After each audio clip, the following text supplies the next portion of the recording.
Viewers நாங்களுடைய Lakshmi நீங்கள் பார்த்துருக்கிறது 0 லக்ஷ்மி ரொம்ப ஆவலாக எதிர்பார்த்த ஒரு விஷயம். எஸ், இந்த இடத்துல ஷீ அவார்ட்ஸ் கொடுத்த கையோடு அந்த வீடியோவில் அவங்களோட ஸ்பீச் என்ன மாதிரி நகர்ந்தது அப்படிங்கிற ஒரு ஆர்வம் எல்லாத்துக்கும் இருக்கும்.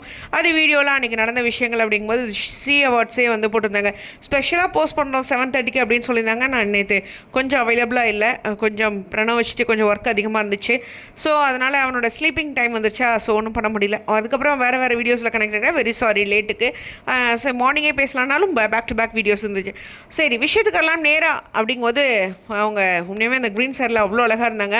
ஹோஸ்ட் பண்ணுறவங்களே வந்து ஸ்டேஜில் ஏன்னோடனே நீங்கள் ரெண்டே பியூட்டியாக அழகாக இருக்கீங்க அப்படின்ற மாதிரி சொல்லும்போது எல்பிக்கு அவங்க சொன்ன விஷயம், நீங்கள் நடந்து வரும்போதே நான் உங்ககிட்ட சொல்லிட்டு இருந்தேன், இந்த க்ரீன் சாரியில் அப்படியே அவ்வளோ அழகாக இருக்காங்களே அவங்க அப்படின்ட்டு. ஸோ இது மட்டும் இல்லை, எல்பி வந்து இந்த அவார்ட் பற்றி சொல்லும்போது ரொம்ப தேங்க்ஃபுல்லாக ஃபேன்ஸை வந்து இவ்வளோ தூரம் கொண்டு வந்து, அதாவது ஒரு சீரியல் முடிஞ்சதுக்கப்புறமும் அந்த சீரியலால் நமக்கு ஏற்படுற ஒரு விஷயம் அப்படிங்கிறது நிச்சயமாக இன்னும் கொண்டு வந்து இங்கே நிறுத்தியிருக்கு அப்படிங்கிறது சந்தோஷமான விஷயம் அப்படிங்கிறது தன்னோட ஃபேன்ஸ்க்கும் ஒரு பெரிய நன்றி சொல்லியிருந்தாங்க. குறிப்பாக வந்து எல்பி வந்து இந்த சீரியல் வந்து பிரவீன் சார் இருக்கார் அப்படின்னோடனே ஓகேப்பா, வேறு எதுவுமே இன்னுமே சொல்கிறேன், இந்த பாயிண்ட் நான் நிறைய இடங்களில் கேட்டிருக்கேன். செலிப்ரிட்டிஸு அவர் தான் டேரக்டர் அப்படின்னோடனே சரி கதை கூட வேண்டாம், அவர் டேரக்டர் நல்லா பண்ணுவார் அப்படிங்கிற ஒரு விஷயத்தில் போவாங்க. அந்த மாதிரி தான் எல்பியும் சொன்னாது. எனக்கு இது ஹாப்பியாக இருந்துச்சு அந்த இடத்துல எல்பி சொன்னது.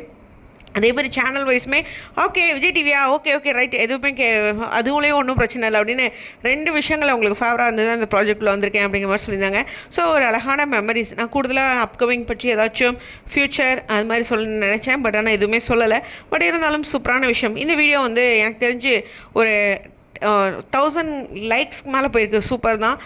கமெண்ட்ஸும் 250 பிலோவில் தான் இருக்குது. ஸோ அந்த ஒரு விஷயமும் ரிப்பீட்டடாக கமெண்ட் பண்ணுங்கள். அதே மாதிரியே இந்த வீடியோ வந்து நிறைய பாருங்கள், ஏன்னா 10K வியூஸில் தான் இருக்குது. ஸோ அந்த எல்பியோட ஸ்பீச்சு அவார்டு அப்படிங்கும்போது அது கொஞ்சம் ரீச் பண்ணணும் இல்லையா? ஸோ அதான் ஃப்ரீ டைமில் அப்படி இப்படியே ஓட்டி விட்டிங்கனாவே அது ரீச் ஆகிடும். ஃபுல் வீடியோ பாருங்கள், அப்போ தான் வந்து நிறைய பேர்த்துக்கு அது சஜஷனில் கொடுக்கல. எம்என் ஃபேன்ஸ் எல்லாத்தையும் ரீச் பண்ணிடுச்சுன்னு வச்சுங்களேன், விக்கா ஃபேன்ஸ் எல்லாம் அந்த வீடியோ ஓரளவுக்கு நல்ல வியூஸ் போகும் அப்படிங்கிறது தான். கண்டிப்பாக இந்த மாதிரி நம்மளுடைய செலிப்ரிட்டிஸ்க்கு நம்ம எப்போவுமே இந்த சப்போர்ட் அப்படிங்கிறது கொடுக்கணும், ஓகேவா? ஸோ இந்த ஒரு புரிதலோட அழகாக இருந்தாங்க. அந்த வாக் வந்து அவங்க நடந்து வந்தாங்க, அந்த இடத்துல ஒரு ரேம்ப் போங்க அப்படின்னாங்க. ஸோ ரொம்ப பியூட்டிஃபுல்லாக, அவ்வளோ ப்ரௌடாக அந்த பொண்ணு நடந்து வரும்போது நான் தோணுது, எனக்கு பின்னாடி எந்த சப்போர்ட்டும் இல்லை, நானே இவ்வளோ தூரம் வந்திருக்கேன் பாருங்கள் அப்படின்ட்டு. ஏன்னா படிப்பில் பயங்கரமாக இருக்கிற ஒருத்தர் அதில் போயிருந்தால் நான் வேறு மாதிரி போயிருக்கலாமே அப்படிங்கிற ஒரு விஷயம் இருக்கும்போது இதுலேயும் வேறு மாதிரி சாதிச்சிருக்காங்க அப்படிங்கிறது தான் எல்பிகிட்ட லேர்ன் பண்ண விஷயம். ஸோ ரொம்ப சூப்பராக அந்த அவார்டு அவ்வளோ ப்ரௌடாக ஹோல்ட் பண்ணி நடந்தாங்க. அது பார்க்க ஒரு பிரமிப்பாக இருந்துச்சு. ஏன்னா எவ்வளோ ஒரு கனவுகளோடு அதை பயணித்து அந்த கனவுகளை அடைஞ்சிருக்காங்க அப்படிங்கிறது. ஸோ இதுதான் செலிப்ரிட்டிஸ்கிட்ட இருந்து நம்ம கற்றுக்கிற விஷயம். புரியுதா? ஸ்டேடியம்